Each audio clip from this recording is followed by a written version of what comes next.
Isang nakabibinging lagabog ng sinirang pinto ang hudyat ng lahat. Sumunod ang sigawan. Ang mga yabag ng mabibigat na bota na sabay-sabay na tumakbo sa sementadong sahig. Sa gitna ng kaguluhan, isang boses ang nangingibabaw, kalmado, matatag, at puno ng otoridad. Pwesto. Walang kikilos. Police 2. Ang boses na iyon ay kay Police Captain Miguel Migs Sarmiento.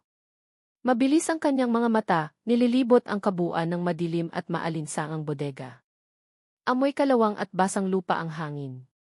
Ang mga tauhan niya ay gumalaw na parang isang makina, bawat isa alam ang gagawin. Pinadapa nila ang mga suspect, pinusasan, at sinisiguro ang lugar. Clear, sigaw ng isa. Sector 2, clear, sunod ng isa pa. Tumango si Migs, ang kanyang panga ay matigas. Hawak niya ng mahigpit ang kanyang service firearm, ang kanyang buong pagkatao ay nakatuon sa misyon.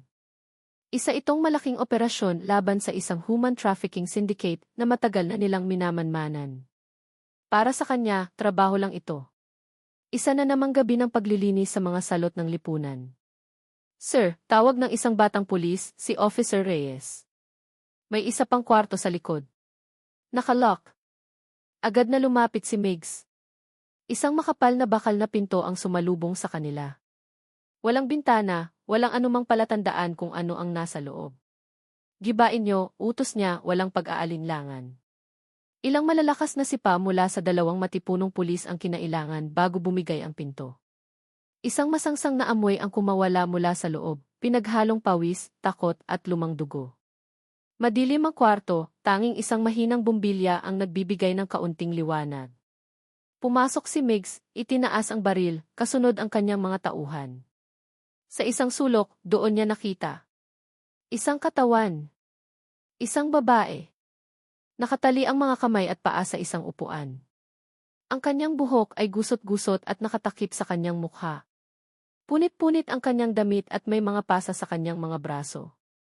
Ngunit ang mas nakakuha ng kanyang pansin ay ang dugo. May tuyong dugo sa gilid ng kanyang labi. Medic, sigaw ni Mig sa labas.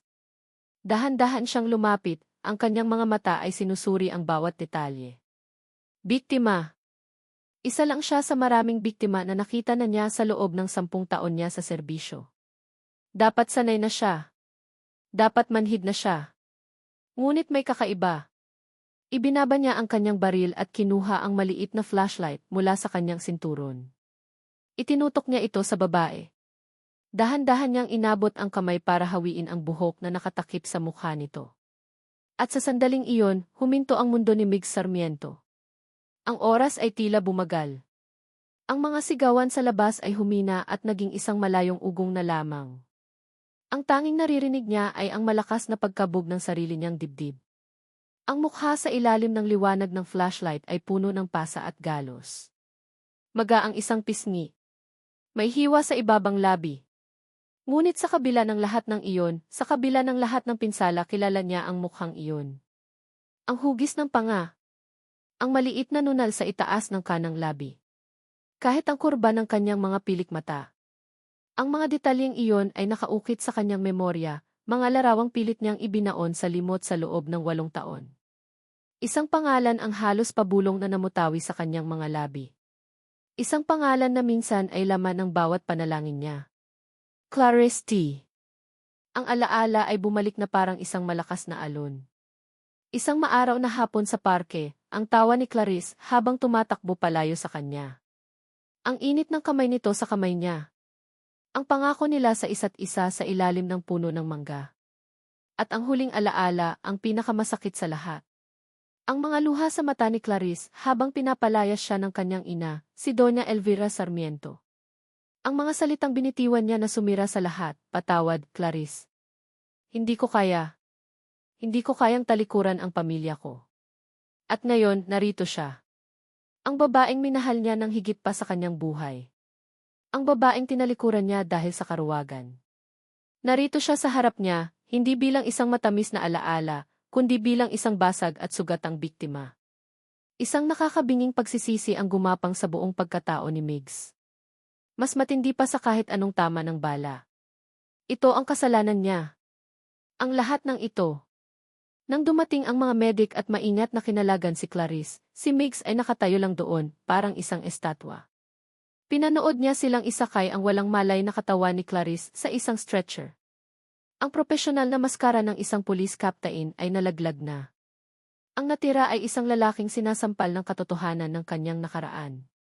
Sa ospital, ang amoy ng antiseptiko ay pumalit sa amoy ng bodega. Ngunit para kay Migs, pareho lang ang bigat sa hangin. Nakaupo siya sa isang upuan sa tabi ng kama ni Clarice sa isang pribadong silid. Nalinis na ang mga sugat nito.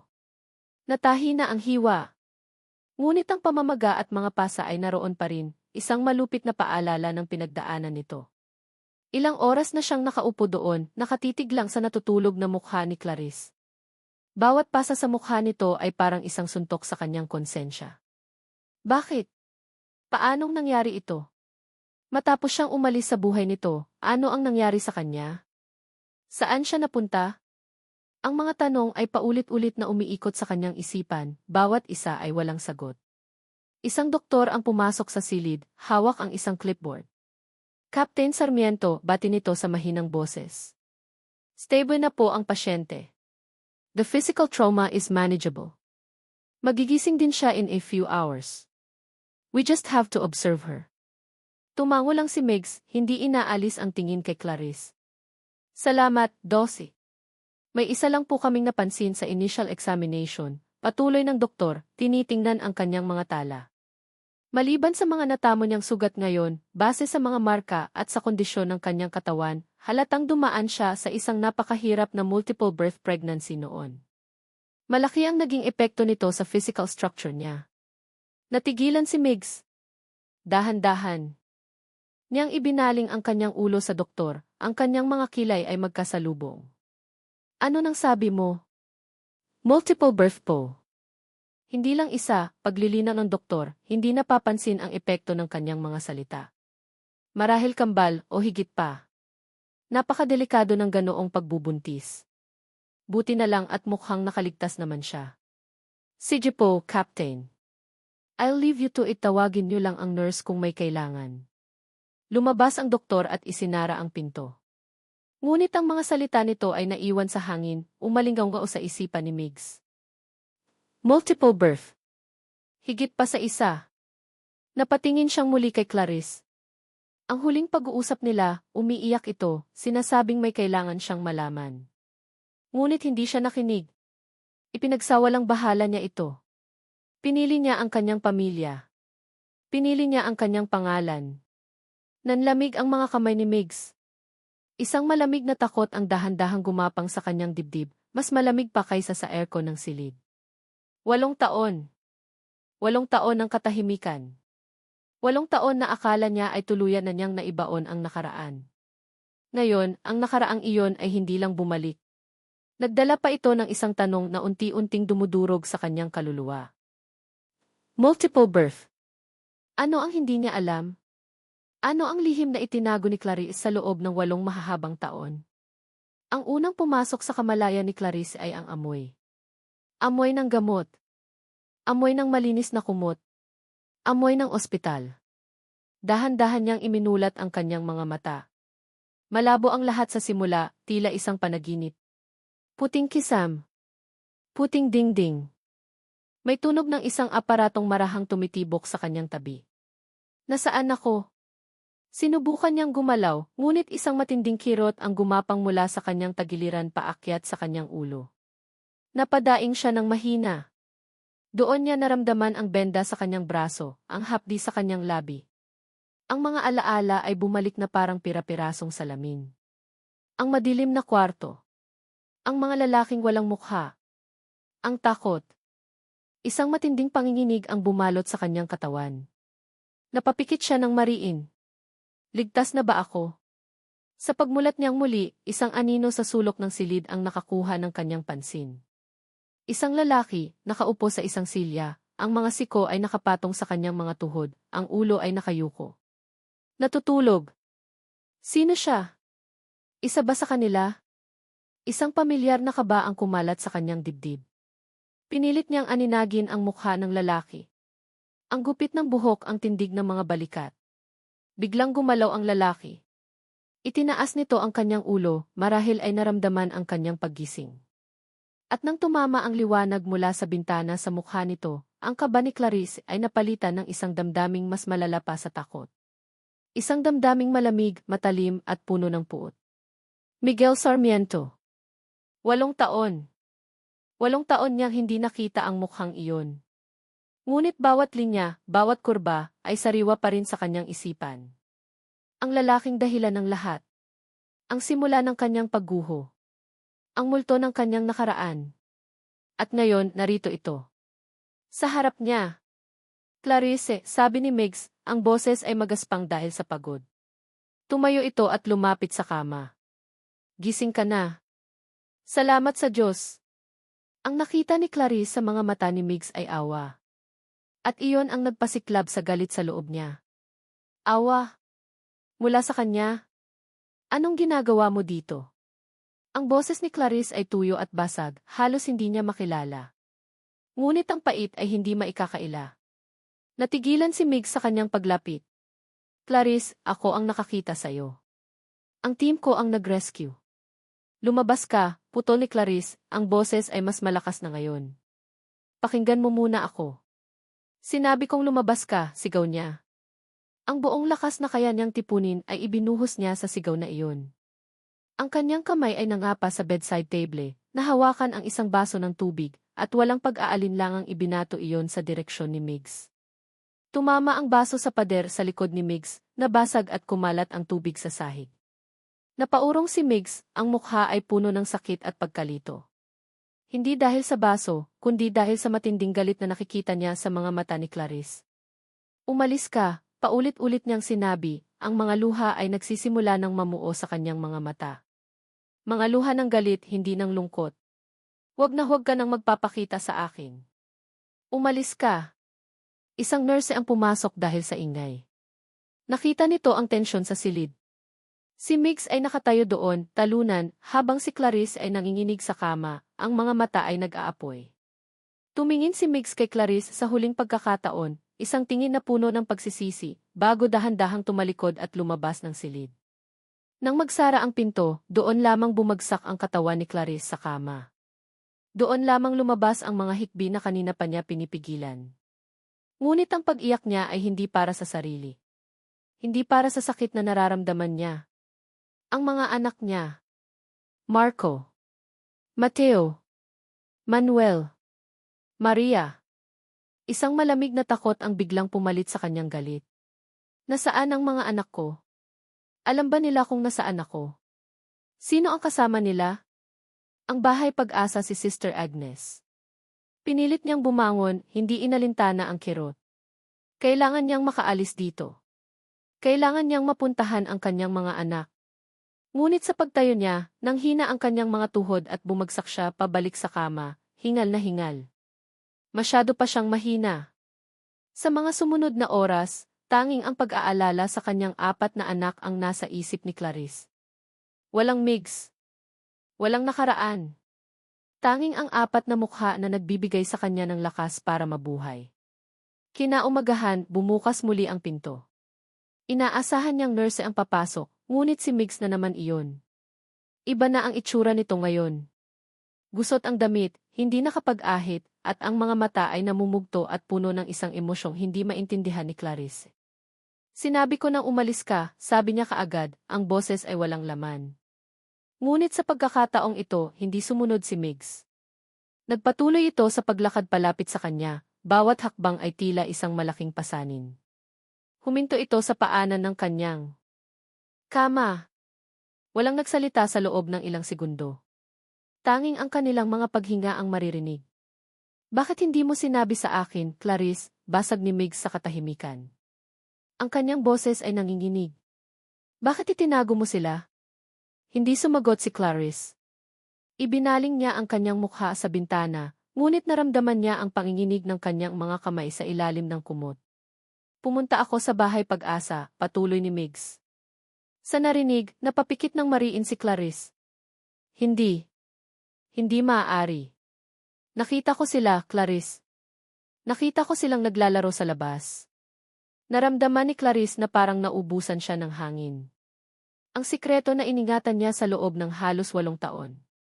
Ang kaisa-isang bagay na sa kanya lang. Inilabas ni Migs ang kanyang cellphone. May kinalikot ito at pagkatapos ay iniabot sa kanya. Tingnan mo. Nag-aalangan man, dahan-dahan niyang kinuha ang cellphone.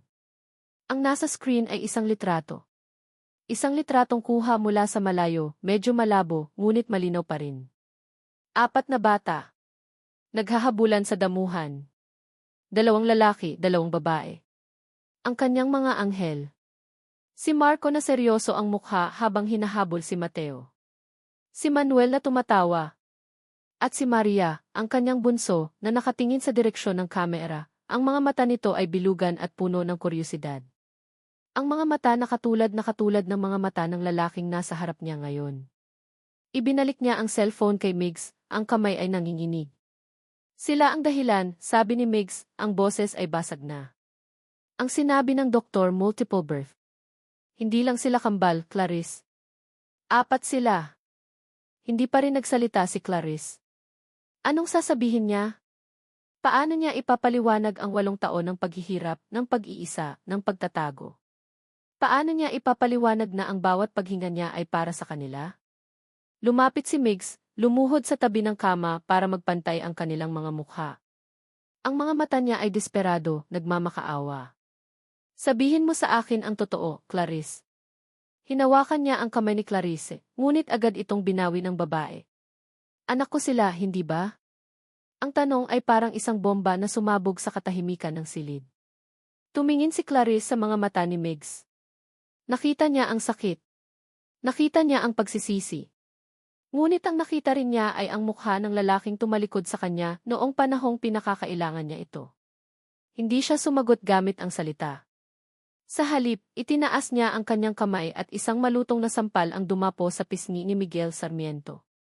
Ang tunog ay umalingaw-ngao sa 4 na sulok ng silid, sinusundan ng isang nakabibinging katahimikan. Si Migs ay napahawak sa kanyang pisngi, hindi dahil sa sakit, kundi dahil sa gulat. Ang mga luha na kanina pa nagbabanta ay tuluyan ng bumagsak mula sa mga mata ni Clarice. At sa mga luhang iyon, nakuha ni Migs ang kanyang sagot. Hindi nasaktan si Migs sa sampal. Ang pisikal na hapdi ay panandalian lamang, agad na nawala. Ang naiwan ay ang bigat ng katotohanan na dala ng sampal na iyon. Isang pag-amin. Isang sumbat. Isang 8 taon ng sakit at pag-iisa na ibinuho sa isang iglap. Hindi siya umilag. Hindi siya nagreklamo. Para sa kanya, kulang pa iyon. Kulang na kulang pa ang isang sampal para sa lahat ng pagkakamali niya. Nang araw na iyon, isang bagong determinasyon ang nabuo sa puso ni Migs. Hindi na ito ang dating pagsisisi na pasikreto niyang dinadala. Ito ay isang misyon. Ang tiyupin ang bawat basag na piraso ng buhay na siya mismo ang dumurog. Umalis siya sa ospital nang hindi na muling nagtangkang kausapin si Clarice. Alam niyang salita ay wala ng halaga. Gawa ang kailangan. Ang una niyang ginawa ay gamitin ang kanyang naipon.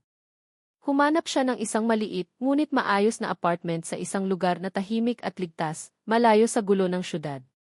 Isang lugar kung saan maaaring magsimula muli si Clarice at ang mga bata. Inayos niya ang lahat, ang bayad para sa 1 taon, ang mga gamit, ang lahat ng kailangan para sa isang pamilya. Ang pangalawa niyang ginawa ay pumunta sa bahay Pag-asa. Kinausap niya si Sister Agnes, ang matandang madre na nagpapatakbo ng ampunan. Hindi siya nagpakilala bilang ama ng mga bata. Nagpakilala siya bilang isang key concerned citizen na nais tumulong.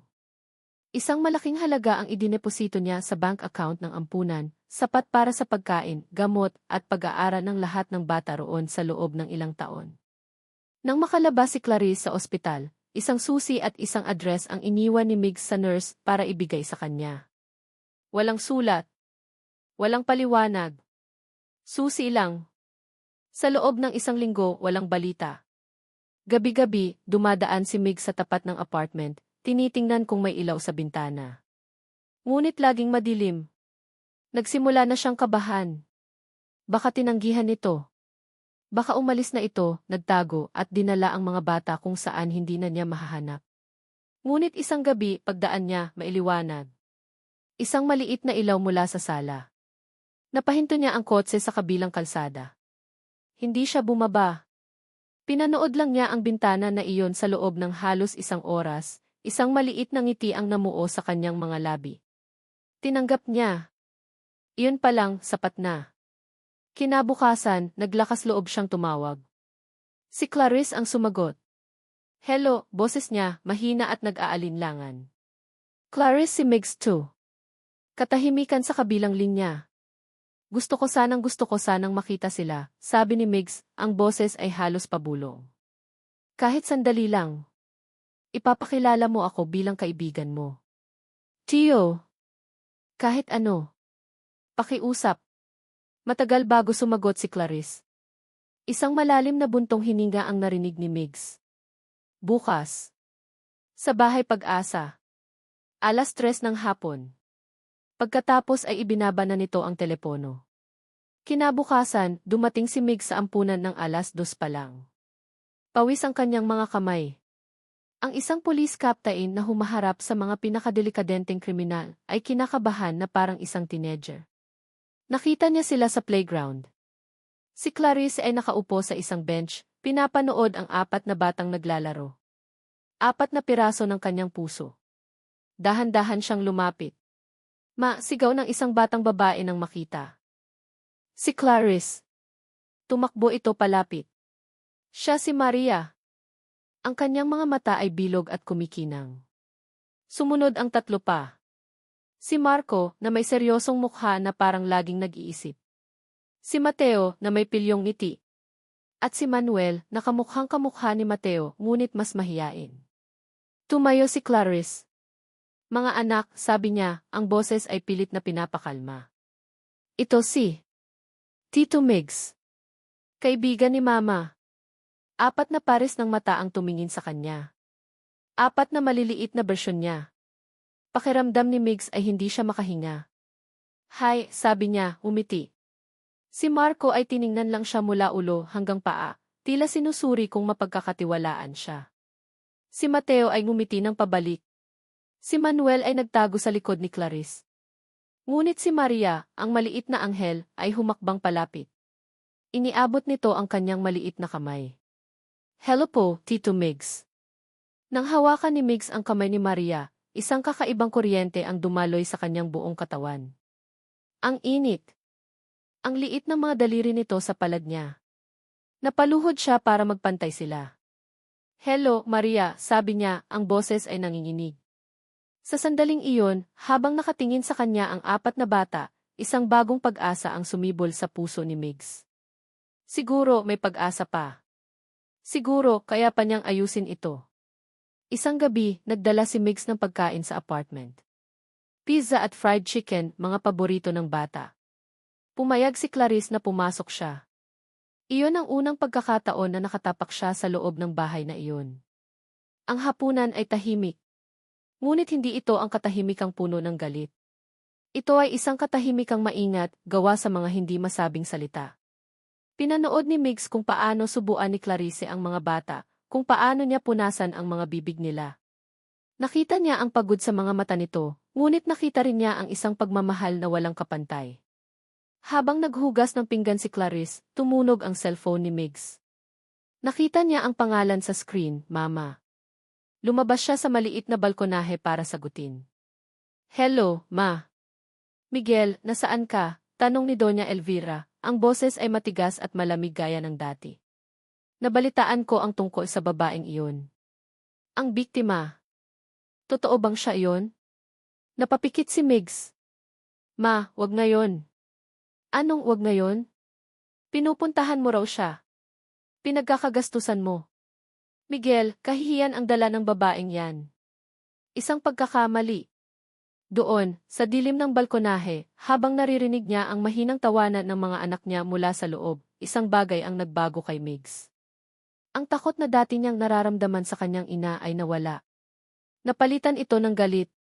Hindi siya pagkakamali, Ma, sabi ni Migs, ang boses ay matatag at hindi nag-aalinlangan sa unang pagkakataon sa buong buhay niya. At may 4 pa. 4 na apo niyo na hindi niyo kail. Narinig ni Clarice ang bawat salita. Nakatayo siya sa may lababo, ang kanyang mga kamay ay nakababad sa tubig na may sabon, Ngunit ang kanyang buong diwa ay nasa labas, sa maliit na balkonahe kung saan kausap ni Migs ang ina nito. Hindi siya pagkakamali, ma. At may apat pa. Apat na apo nyo na hindi nyo kailanman makikilala kung ipagpapatuloy nyo yan. Ang mga salitang iyon ay tumago sa puso ni Clarice. Hindi dahil sa pagbabanta sa ina nito, kundi dahil sa paninindigan. Sa unang pagkakataon sa loob ng 8 taon, narinig niya si Migs na ipinaglalaban siya. Ipinaglalaban sila. Isang butil ng luha ang pumatak mula sa kanyang mata at humalo sa tubig sa lababo. Ngunit kakaiba ang luhang ito. Hindi ito mapait. Hindi ito galing sa sakit o galit. Ito ay isang luha ng pag-asa. Isang emosyon na matagal na niyang kinalimutan, na akala niya hindi na niya muling mararamdaman.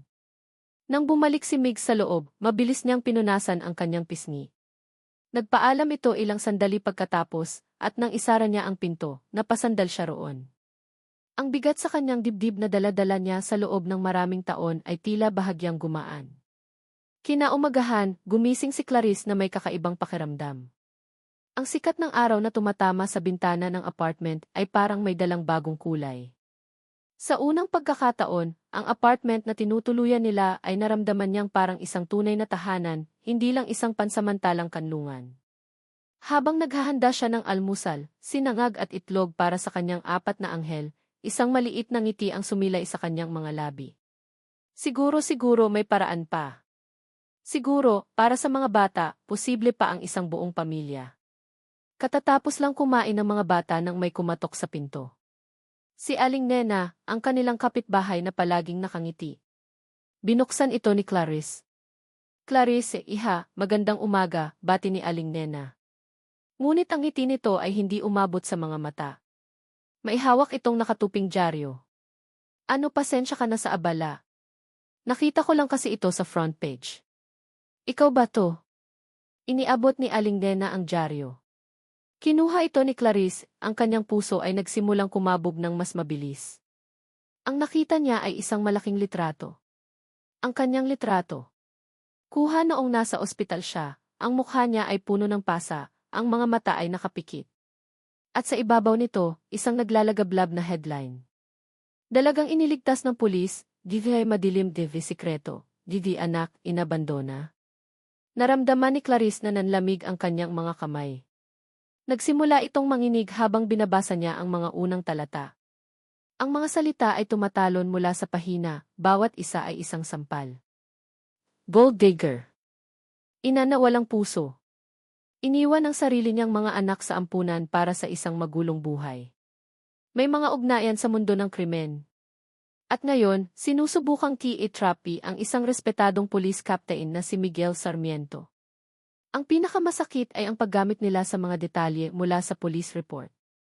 Ang mga salitang sinabi niya sa paunang investigasyon noong siya ay bagong gising at wala sa sarili ay pinilipit para palabasin siyang isang sinungaling. Clarice, ayos ka lang ba? Tanong ni Aling Nena, ang boses ay puno ng pag-aalala. Hindi makasagot si Clarice. Pakiramdam niya ay umiikot. Ang buong mundo. Ang dyaryo ay nahulog mula sa kanyang nanginginig na mga kamay. Ang maliit na pag-asa na naramdaman niya kaninang umaga ay biglang naging abo, tinangay ng hangin. Ito na. Ito na ang kinatatakutan niya. Ang ganti ng mga Sarmiento. Isinara niya ang pinto. Napasandal siya rito, hirap huminga. Maya-maya, tumunog ang kanyang cellphone. Isang unknown number. Hindi niya sinagot. Tumunog ulit.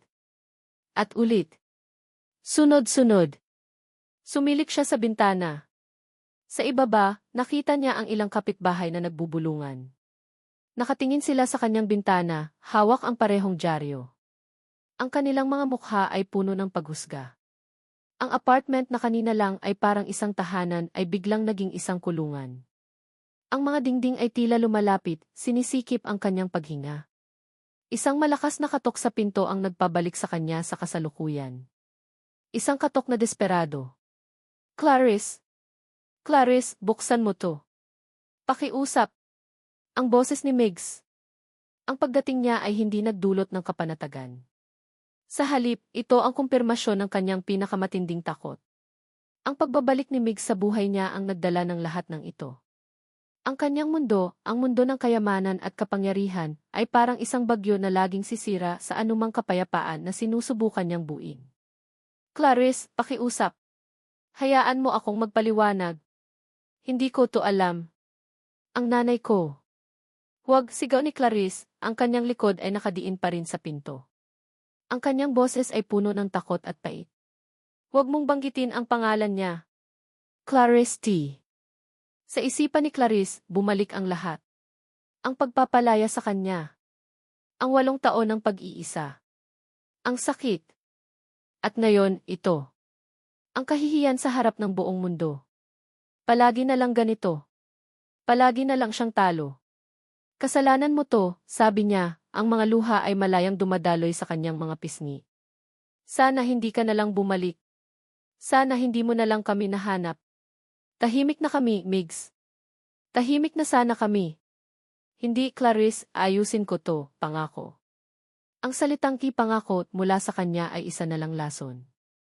Isang matinding hikbi ang kumawala mula sa kanyang lalamunan. Isang tunog ng isang pusong tuluyan ng nadurog. Sa likod niya, narinig niya ang pag-iyak ni Maria, marahil ay natatakot sa kanyang mga sigaw. Kailangan niyang protektahan ang kanyang mga anak. Kailangan niyang ilayo sila dito. Kailangan niyang ilayo sila kay Migs. Umalis ka na, Migs, sigaw niya, ang kanyang boses ay basag at puno ng desperasyon. Pakiusap. Sinira mo na ulit ang buhay ko. Lubayan mo na kami. Ang malalakas na katok sa pinto ay huminto. Narinig niya ang isang mahinang tunog, parang isang kamao na sumuntok sa pinto, sinusundan ng isang buntong hininga ng pagkatalo. Pagkatapos, katahimikan. Nakatayo si Clarice sa likod ng pinto, nanginginig, nakikinig sa katahimikang iyon. Ang nakakatakot na katahimikan na nagsasabing lahat ay tapos na. Ang maliit na ilaw na kanyang nakita ay tuluyan ng namatay, nilamon ng isang dilim na mas madilim pa kaysa sa dati. Ang pagsara ng pinto ay hindi lang pagsara sa isang gusali. Para kay Migs, iyon ang pagsara ng huling hibla ng pag-asa. Nakatayo siya sa labas ng apartment, ang kanyang kamao ay nakadiin sa kahoy ng pinto, ang noo niya ay nakasandal dito. Ang mga salita ni Clarice ay umuulit-ulit sa kanyang isipan na parang isang sirang plaka. Umalis ka na, Migs. Pakiusap. Sinira mo na ulit ang buhay ko. Lubayan mo na kami. Bawat salita ay isang punyal. At ang pinakamasakit ay alam niyang totoo ang mga iyon. Hindi niya kayang kontrahin. Ang pagbabalik niya, ang kanyang pamilya, ang kanyang pangalan, ang mga ito ang naging lason. Nanatili siya roon ng ilang minuto, umaasang bubukas muli ang pinto. Umaasang maririnig niya ang boses ni Clarice na babawiin ang lahat. Ngunit ang tanging naririnig niya ay ang nakabibinging katahimikan mula sa loob, at ang mga bulungan ng mga kapitbahay na nagsisimula ng maglabasan para makiusyoso. Sa wakas, tinalikuran niya ang pinto. Habang naglalakad siya palayo, pakiramdam niya ay bawat hakbang ay may bigat ng 1,000 libra. Bawat tingin ng mga taong nadadaanan niya ay parang isang paghusga. Ang headline ng dyaryo ay nakapaskil sa isipan ng lahat. At sa kanilang mga mata, siya ang biktima at si Clarice ang kontrabida. Isang malupit at baluktot na katotohanan. Pagdating niya sa presinto, ang bigat ng sitwasyon ay lalo pang tumindi. Sinalubong siya ng kanyang hepe, si General De Castro, isang lalaking palaging kalmado at nirerespeto niya. Ngunit ngayon, ang mukha ng general ay seryoso. Sarmiento, sa opisina ko, sabi nito, walang paligoy-ligoy. Sa loob ng opisina, inilapag ng general ang dyaryo sa lamesa. Ano to, Migs? Tinawagan ako ng Camp Crane. Ang buong FISI ay nadadamay sa eskandalong to. Sir, personal na bagay po ito. Wala nang personal kapag nakalatag na sa front page, putol ng general. Migs, malaki ang respeto ko sa'yo. Isa ka sa mga pinakamahuhusay kong opisyal. Pero kailangan mong ayusin to, mabilis. Kailangan mong maglabas ng statement. Linisin mo ang pangalan mo. Linisin mo ang pangalan ng institusyon. Naintindihan ni Migs ang ibig sabihin ng general. Ang pag-aayos at paglilinis ay nangangahulugan ng pagdistansya kay Clarice. Pagtanggi sa relasyon. Paglalaro ayon sa kung ano ang nakasulat sa dyaryo. Tumango lang si Migs, walang sinabi. Ngunit sa loob niya, isang bagyo ang namumuo. Pag-uwi niya sa mansyon ng mga Sarmiento, ang katahimikan ay mas nakakabingi pa kaysa sa presinto. Nakaupo ang kanyang ina, si Doña Elvira, sa sala, nagbabasa ng libro na para bang walang nangyari. Ngunit nang makita siya nito, ibinaba nito ang libro at isang malamig na ngiti ang sumilay sa mga labi nito. Nakita mo na siguro ang balita, sabi nito. Isang maliit na hakbang lang para protektahan ang pangalan natin. Kailangan yon, Miguel. Humarap si Mig sa kanyang ina. Sa sandaling iyon, hindi niya nakita ang isang ina. Nakita niya ang isang estranghero. Isang babaeng handang sirain ang buhay ng ibang tao, pati na ang buhay ng sarili nitong mga apo, para lang sa reputasyon. Bakit, ma? Tanong niya, ang boses ay puno ng pagod. Bakit kailangang umabot sa ganito? Dahil iyon. Ang tama, sagot ni Doña Elvira, tumatayo. Ang pamilyang ito ay may pangalang inaalagaan. Hindi natin hahayaang sirain iyon ng isang babaeng walang pinanggalingan at ng kanyang mga pagkakamali. Mga anak ko sila, sigaw ni Migs, ang galit na kanina pa niya pinipigilan ay sumabog. Mga apo nyo. Paano nyo nagawa to? Huwag na huwag mo akong sisigawan sa sarili kong pamamahay, ganti ni Doña Elvira, ang boses ay tumaas na rin. Mamili ka, Miguel. Ang pamilyang ito, o ang babaeng iyan kasama ang mga bastardo niya. Kapag pinili mo sila, sa oras na lumabas ka sa pintong iyan, hindi ka na Sarmiento.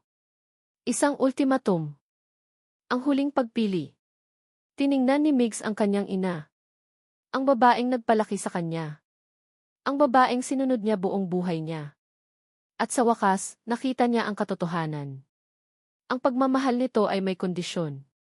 Ang pagtanggap nito ay may presyo. Walang sinabi si Migs. Tumalikod lang siya at naglakad papunta sa pinto.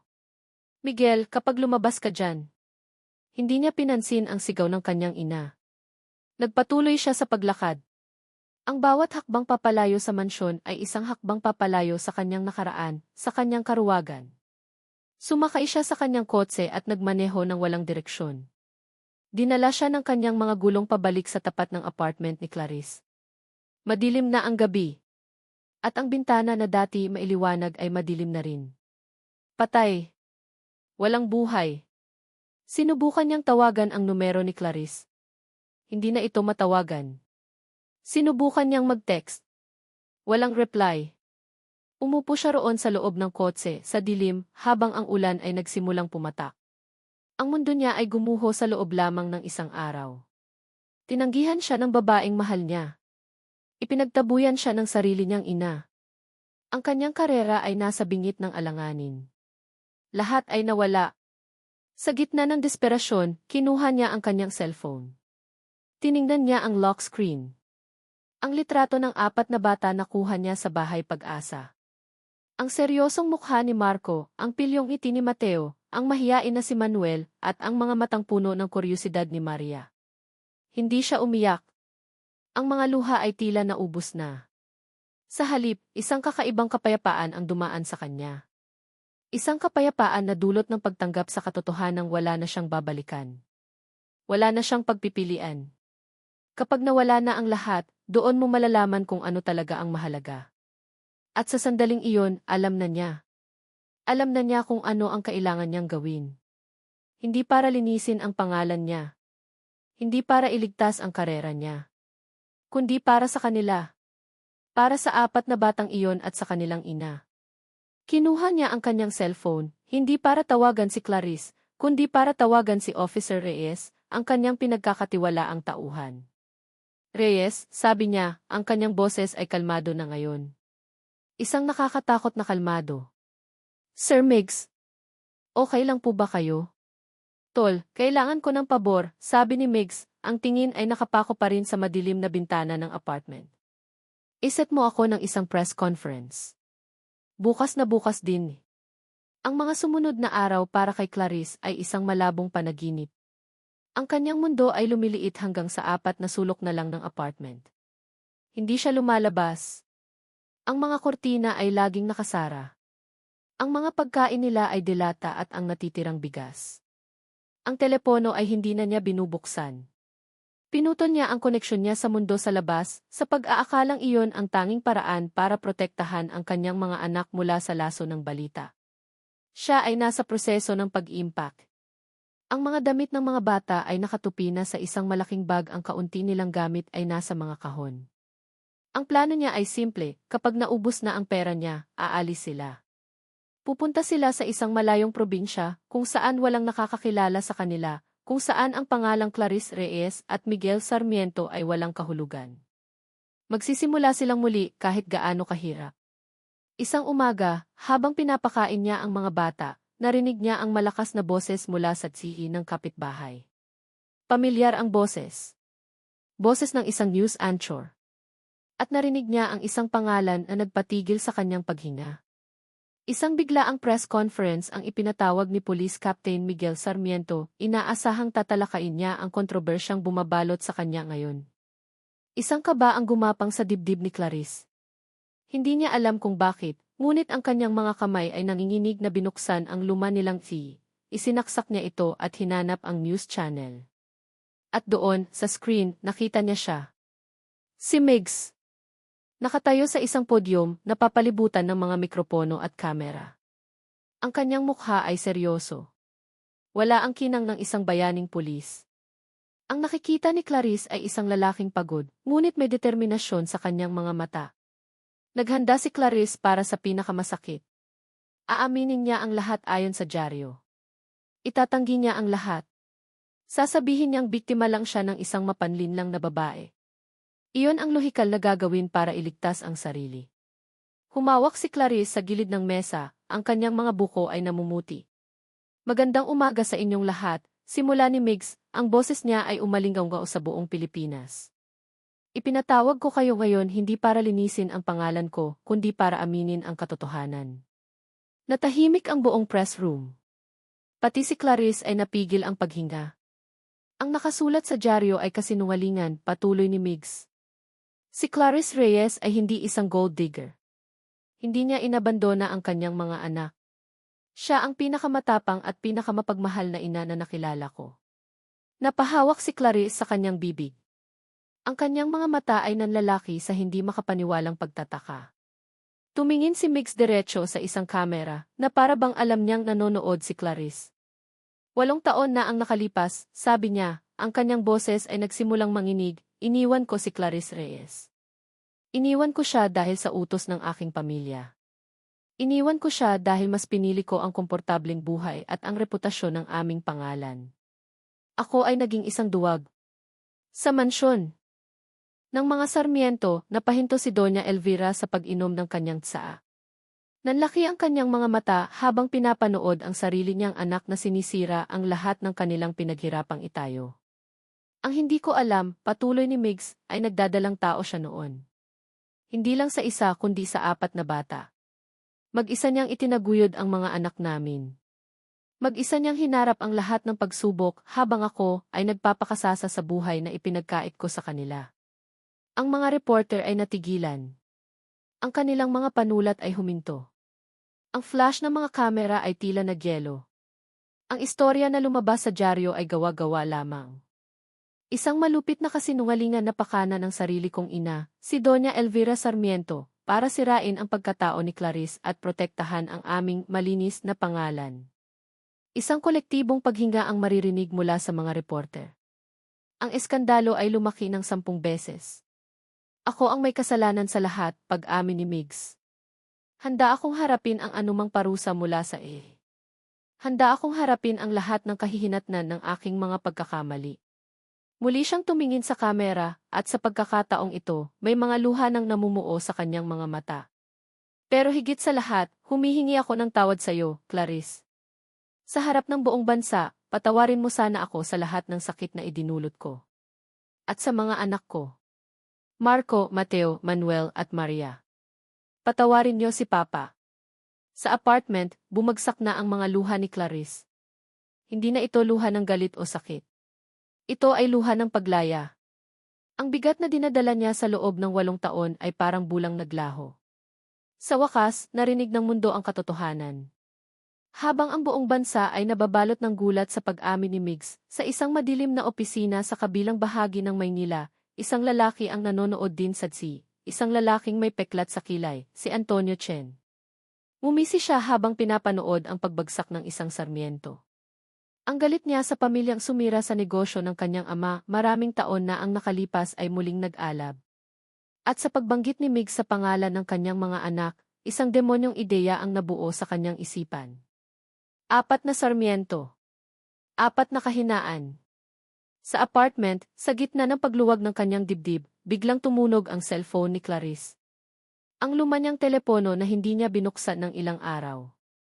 Dahil sa pag-asa, binuksan niya ito. Maraming missed calls. Ngunit ang tumatawag ngayon ay isang pamilyar na numero.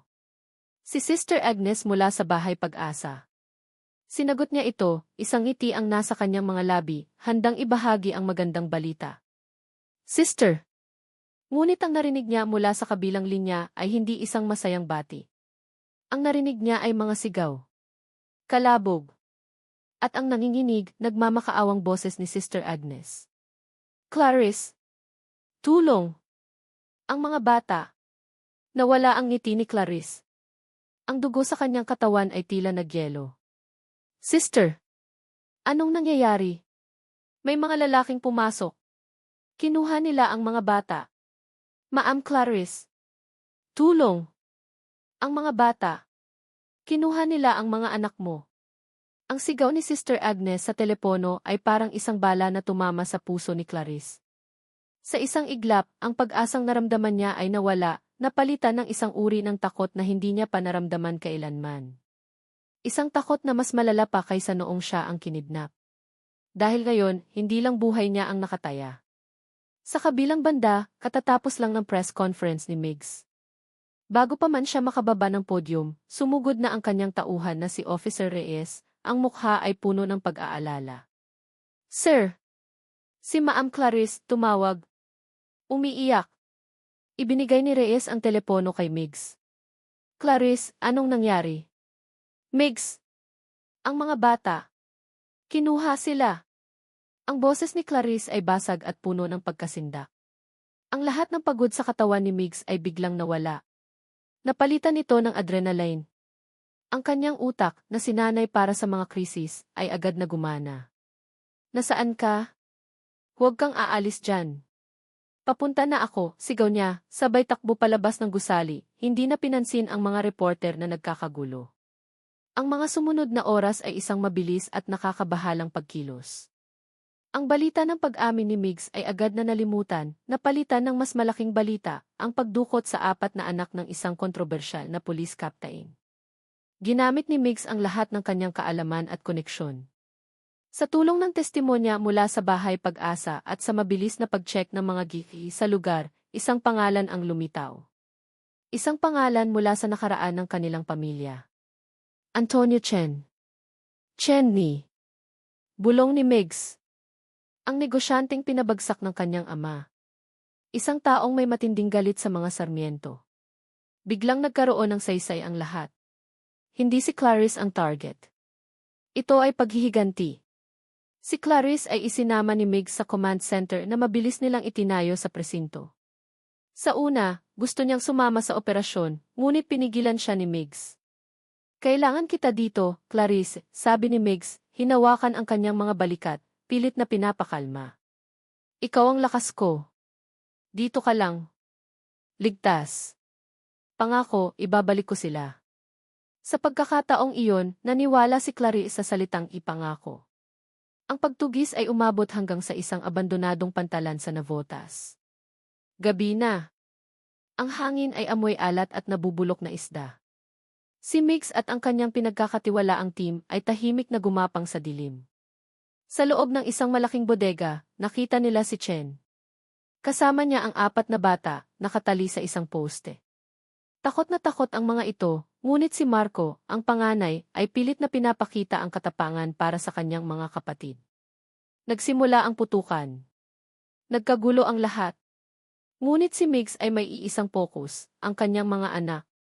Sa gitna ng kaguluhan, isang hindi inaasahang tao ang lumitaw mula sa likod ng mga container van. Si Clarice. Hindi niya natiis na maghintay. Sinundan niya ang isa sa mga police car. Ang kanyang puso bilang isang ina ay mas malakas kaysa sa anumang utos. Clarice, anong ginagawa mo dito? Sigaw ni Migs. Ngunit bago pa siya makasagot, nakita ni Clarice ang isang tauhan ni Chen na papalapit sa likod ni Migs, may hawak na tubo. Migs, likod mo, sigaw ni Clarice. Walang pag-aalinlangan, kinuha ni Clarice ang isang piraso ng kahoy at ibinato ito sa lalaki, sapat para maagaw ang atensyon nito. Ang pagkakataong iyon ay ginamit ni Migs para bumwelo at mapabagsak ang kalaban. Ang dating babaeng biktima ay wala na. Ang nasa harap niya ngayon ay isang leona na handang pumatay para sa kanyang mga anak. Sa huli, si Migs at si Chen na lang ang nagkaharap. Isang matinding suntukan ang naganap. Ngunit ang galit ng isang ama na ipinaglalaban ang kanyang pamilya ay hindi matatalo. Bumagsak si Chen, duguan at talunan. Nang matapos ang lahat, nang ang mga pulis ay nagsimula ng mangolekta ng mga ebidensya at arestuhin ang mga tauhan ni Chen, isang bagay lang ang ginawa ni Migs at Clarice. Tumakbo sila palapit sa kanilang mga anak. Kinalagan nila ang mga tali. 4 na maliliit na katawan ang yumakap sa kanila ng mahigpit. 4 na pag-iyak ng takot at paglaya. Mama! Papa, sigaw ni Maria, ang mga salita ay tila musika sa pandinig ni Migs. Niyakap nilang 6 ang isa't isa sa gitna ng bodega, isang pamilyang binuo ng sakit, pinatibay ng panganib at ngayon ay pinag-isa ng pagmamahal. Ilang linggo ang lumipas. Si Antonio Chen ay nakakulong, nahaharap sa maraming kaso. Si Doña Elvira Sarmiento, dahil sa pagkakasangkot ng kanyang pangalan sa pagdukot at sa iskandalo, ay nawalan ng lahat ng impluensya at respeto. Ang alta sosyedad na dati niyang reyna ay tinalikuran na siya. Si Migs ay naharap sa isang administrative case. Nasuspindi siya ng 6 na buwan ng walang bayad. Tinanggap niya ito ng walang reklamo. Para sa kanya, iyon ay isang maliit na presyo para sa kapayapaan ng kanyang pamilya. Isang hapon, dinala niya sila sa isang simpleng beach sa Batangas. Malayo sa gulo ng Maynila. Nakaupo sila ni Clarice sa buhanginan, pinapanood ang 4 na bata na masayang nagtatampisaw sa tubig. Si Marco at Mateo ay nag-uunahan. Si Manuel ay gumagawa ng sandcastle. At si Maria ay tumatawa habang hinahabol ang maliliit na alon. Walang magarbong sing-sing. Walang formal na proposal. Tanging ang tahimik na pag-unawa sa pagitan ng 2 taong nakahanap ng daan pabalik sa isa't isa. Masaya sila, bulong ni Clarice, isinandal ang kanyang ulo sa balikat ni Migs. Masaya na rin ako, sagot ni Migs. Tumingin siya kay Clarice, pagkatapos ay sa mga bata. Sa unang pagkakataon sa loob ng maraming taon, ang bigat sa kanyang dibdib ay tuluyan ng nawala. Ang pakiramdam ng pagiging Sarmiento, ng pagiging kaptain, ay napalitan ng isang bagay na mas simple at mas totoo. Ang pagiging isang ama. Ang pagiging isang asawa. Hinawakan niya ang kamay ni Clarice. Umuwi na tayo. Hindi ito nangangahulugang umuwi sa apartment o sa kung saang bahay man. Ito ay nangangahulugang umuwi sa isa't isa. Ngumiti si Clarice, isang ngiti na sa wakas ay umabot sa kanyang mga mata. Umuwi na tayo. Sila ay isang pamilya. Sa wakas, nakauwi na sila. At dito po nagtatapos ang kwento ni na Miguel at Clarice at ng kanilang 4 na anghel. Mula po sa kaibuturan ng aming puso, maraming salamat sa bawat isa sa inyo na sumubaybay, na kinabahan, na nasaktan at nagmahal kasama ng ating mga bida. Ang pagsulat po ng kanilang paglalakbay ay isa ring emosyonal na karanasan para sa amin. Nais naming lumikha ng isang kwentong sumasalamin sa katotohanan na ang pag-ibig ay hindi laging perpekto. Ito ay magulo, masakit, ngunit sa huli, ito ay may kakayahang maghilom. Ang kwento ni Migs at Clarice ay isang paalala na ang tunay na pagpapatawad ay hindi lamang para sa taong nagkasala sa atin, kundi para na rin sa ating sarili. Ito ay isang patunay na laging may ikalawang pagkakataon, at hindi pa huli ang lahat para bumangon at magsimulang muli. At higit sa lahat, ito ay isang kwento ng pag-asa, na kahit sa pinakamadilim na yugto ng ating buhay, laging may liwanag na naghihintay kung pipiliin nating buksan muli ang ating mga puso. Kaya naman, inaanyayahan po namin kayong ibahagi ang inyong mga saloobin sa comment section sa ibaba. Anong aral ang tumatak sa inyong puso? Aling bahagi ng kwento ang hinding-hindi ninyo malilimutan? Nais po naming marinig ang bawat isa sa inyo. Muli ang aming taos-pusong pasasalamat. Hanggang sa ating susunod na kwento.